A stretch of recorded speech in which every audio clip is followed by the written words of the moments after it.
Hello guys, हमारे Facebook के सभी दर्शक, देखने वाले, श्रोता, भाई बहन, बड़े भाई, छोटे भाई, बच्चे और हमारे सभी भक्त, हमें आज आपको हम आप बताते हैं बैठने के लिए कि हम लोग बैठने ही सीख जाएं तो हमें आधी बीमारी दूर हो जाती है। हमेशा ध्यान रखें कि हम पीठ सीधी करके बैठते हैं, जितनी देर बैठते हैं पीठ सीधी करके बैठते हैं।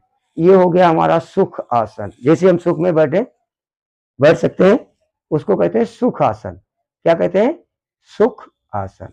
अब इसी को हम दोनों पैर ऊपर चढ़ाते हैं तो इसको हम कहते हैं पद्मासन।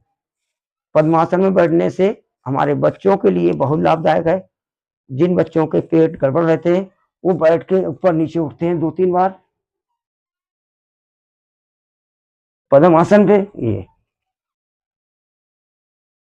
इससे हमारी जठराग्नि, पेनक्रियाज मजबूत होती है, स्वस्थ होती है और हमको मस्त बनाती है। इसके बाद बताते हैं भद्रासन। भद्रासन समझते हैं, भद्र तरह बैठ जाए, भद्रासन हो गया। ये हम बैठे, ये भद्रासन हो गया। इसमें है ये दंडासन। दोनों हाथ निस्तंभ के नीचे दबाते हैं, आराम से दोनों पैर उठाते हैं और ये हो गया दंडासन। योगा में किसी को दंड देना होता है तो दंडासन पे बैठा दिया जाता है 1-1 घंटा के लिए। बच्चे जैसे क्लास में, कॉलेज में, स्कूल में मुर्गा बनाते हैं, उसमें योग क्लास में ये दंडासन, इस पे आधा-आधा घंटा बैठा देते हैं, आराम से वापस। इसी में ये नौकासन। नौकासन से भी हमारा पेट और हाथ, दोनों पैर स्वस्थ होते हैं, जंघाओं का वजन कम होता है। ये हो गया नौकासन। आराम से वापस। इसके बाद बताते हैं वज्रासन। वज्रासन बैठे, दोनों हाथ ऊपर, मंडूकासन। गहरी लंबी सांस। मंडूकासन का पहला अभ्यास, सांस छोड़ते हुए दोनों हाथ जमीन पे, माथा जमीन पे, गहरी लंबी सांस लेते हुए वापस।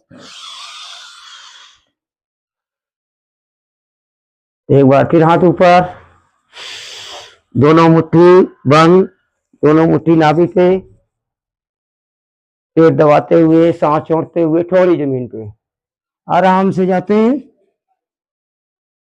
गहरी लंबी सांस लेते हुए वापस। तीसरा अभ्यास, गहरी लंबी सांस, हाथ ऊपर, हथेली नाभि पे, दोनों हथेली,